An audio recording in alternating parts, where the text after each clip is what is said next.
Martin, there's been a lot of work in recent years around KYC, AML, and a lot of talk about how banks are not doing enough or haven't done enough historically, a lot of big high profile fines.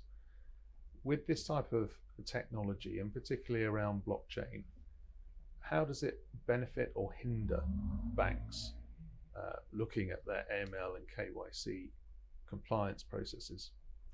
I think the initial stages are going to be the same. I think the banks will still be responsible for identity and to make sure that these structures are adhered to.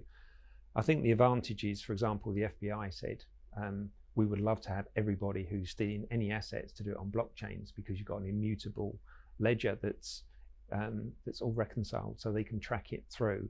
And I think this is where it becomes very interesting, that transactions that go through a public blockchain can be followed.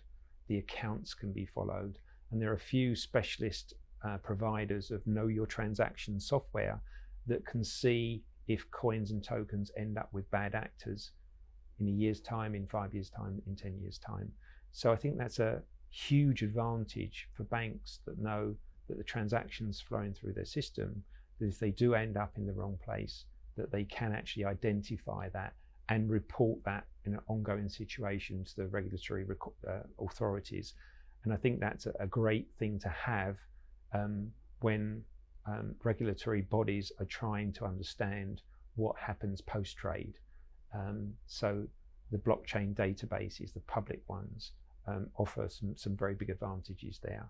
And with this new technology, you can follow that all the way through.